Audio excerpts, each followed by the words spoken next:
लाखों की संख्या में सभी उपस्थित श्रद्धालुजन और उपस्थित भाई और बहनों,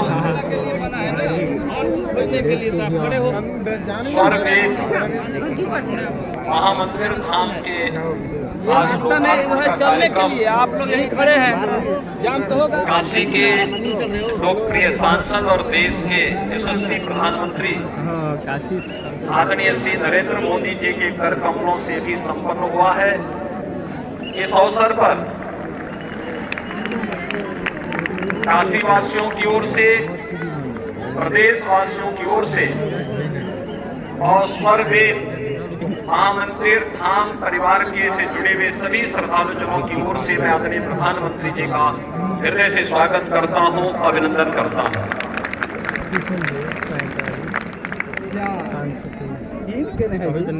स्वर्गवेद महामंदिर सदगुरु सदाफल देव जी महाराज की पुण्य स्मृतियों को समर्पित है। 100 वर्ष पहले उन्होंने विहंगम योग की जिस साधना के लिए संत समाज की स्थापना की थी, शताब्दी वर्ष का एक कार्यक्रम विहंगम योग संत समाज का प्रारंभ हुआ है। और इससे सुखद अनुभूति और क्या हो सकती है कि दुनिया के सबसे लोकप्रिय नेता जिन्होंने भारत को सर्वांगीण विकास की एक नई गति दी है, एक नई पहचान दी है और भारत की विरासत पर दुनिया गौरव की अनुभूति कर सके, इसका एहसास कराया है। ऐसे यशस्वी प्रधानमंत्री जी के कर कमलों से मंदिर का इस धाम का लोकार्पण का कार्यक्रम हुआ है। आप सभी श्रद्धालुओं को मैं इस अवसर पर हृदय से बधाई देता हूं, अपनी शुभकामनाएं देता हूं। भाइयों बहनों, हम सबका सौभाग्य है जब एक संत की साधना मूर्त रूप लेती है तो इस प्रकार का एक धाम बनकर के तैयार होता है।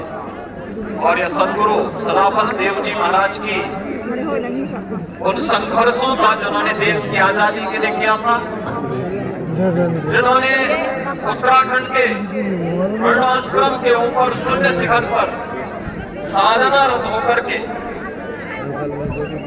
आध्यात्मिक जगत के अनुभूतियों के माध्यम से भारत के आध्यात्मिक ज्ञान की परंपरा को, वेद और उपनिषदों के उस परंपरा को बहुत सरल और सहज भाषा में अपने अनुयायियों और भक्तों के लिए स्वर्गवेद के माध्यम से प्रस्तुत किया। आज उसका एक मूर्त रूप हम सबके सामने यहाँ पर देखने को मिल रहा है। हम आज नए भारत की अनुभूति कर रहे हैं। भाइयों बहनों, ये नया भारत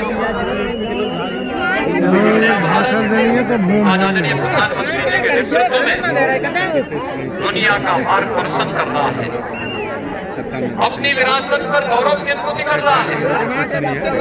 काशी में, काशी विश्वनाथ धाम में पिछले 1 वर्ष के अंदर 13 करोड़ से अधिक श्रद्धालुओं का आना, देश और दुनिया के श्रद्धालुओं और अनुयायियों का आना,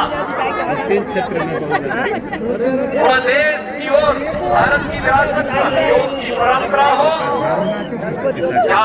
जिस कुंभ में 1954 में सदगुरु सदाफल देव जी महाराज ने अपनी भौतिक लीला को विसर्जन करते थे, आध्यात्मिक जगत में शून्य शिखर पर स्वयं प्रवेश किया था, कुंभ की उस महान परंपरा को, चाहे वह दुनिया की मूर्त सांस्कृतिक धरोहर के रूप में मान्यता देना हो या फिर उत्तराखंड में केदारपुरी के पुनर्निर्माण का कार्य हो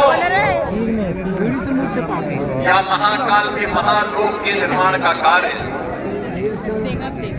भाइयों बहनों, 500 वर्षों का दिन अयोध्या में भगवान श्री राम के भव्य मंदिर के निर्माण का कार्य हो, हर भारतवासी का मन अपनी विरासत पर अनुभूति करता हुआ दिखाई देता है।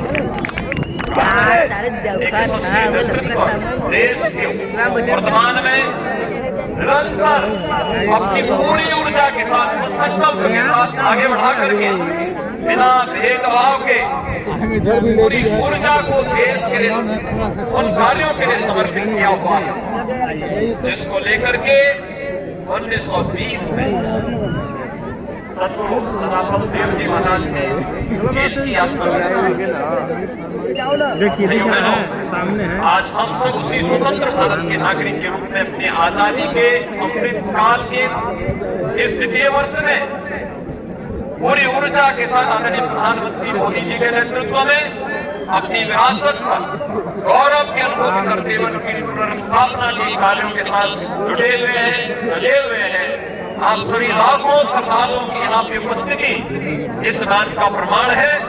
आज के इस अवसर पर हम सबको एक बार फिर से इस धाम के लोकार्पण के इस भव्य आयोजन के अवसर पर और इस ज्ञान महायज्ञ के साथ साथ जो यहाँ पर आज यज्ञ 25,000 कुंडीय महायज्ञ का भी आयोजन है, इस सब के लिए हृदय से बधाई और शुभकामनाएं लेते हुए आदरणीय प्रधानमंत्री जी का इस अवसर पर प्रदेशवासियों की ओर से, आप सभी श्रद्धालुजनों की ओर से हृदय से स्वागत और अभिनंदन करते हुए अपनी वाणी को यहीं पे विराम देता हूँ।